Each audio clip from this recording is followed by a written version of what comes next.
अध्यक्ष महोदय, आपल्या सर्वांना माहित आहे की माझ्या शेतकऱ्यांना कुठेतरी मदत केली पाहिजे, त्याला कुठेतरी एक मदत केली पाहिजे। यासाठी केंद्र सरकारची एक योजना होती, पीएम किसान योजना, पीएम किसान सन्मान निधी योजना।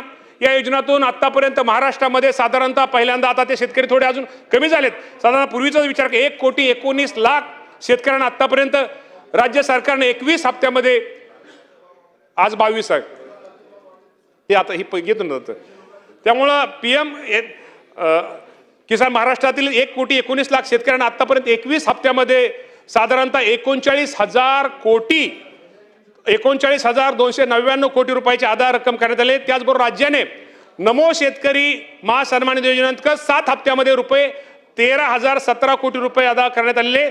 सदरच्या योजना मिळून अध्यक्ष महोदय पटोले साहेब, केंद्र आणि राज्याची मिळून साधारणतः माझ्या शेतकऱ्यांना आतापर्यंत 52,316 कोटी रुपयाची भरीव रक्कम शेतकऱ्याच्या हाती खात्यावर जमा करण्यात आलेली आहे। अध्यक्ष महोदय, पीएम किसान योजनेअंतर्गत पात्र लाभार्थ्यांना आज 22वा हप्ता आज संध्याकाळी 5 वाजता या राज्याचे पंतप्रधान नरेंद्र मोदी साहेब यांच्या हस्ते, पंतप्रधान मोदींच्या शुभ हस्ते ज्योती विष्णू आंतरराष्ट्रीय सांस्कृतिक केंद्र खानापारा गुवाहाटी आसाम येथून वितरित करण्यात येणार आहे। संध्याकाळी 5 वाजता हा खूप मोठा कार्यक्रम आहे।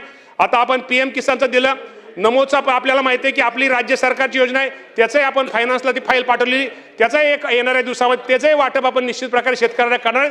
तर सरकारला एवढं सांगतो की केंद्र सरकारचा असू द्या किंवा राज्य सरकारचा असू द्या, निश्चित प्रकारे जास्तीत जास्त माझ्या शेतकऱ्याला भरीव अशी मदत केली आहे। देशातील साधारणतः 9,32,00,000 शेतकऱ्यांच्या खात्यामध्ये आपल्याला माहिती आहे की 9,32,00,000 शेतकऱ्यांच्या खात्यामध्ये 18,640 कोटी थेट हस्तांतरित होणार आहे।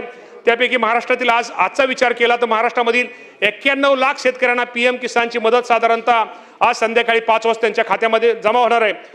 तसेच राज्यामध्ये नमो शेतकरी मागास सांगितल्याप्रमाणे ते लवकर आम्ही देतोय।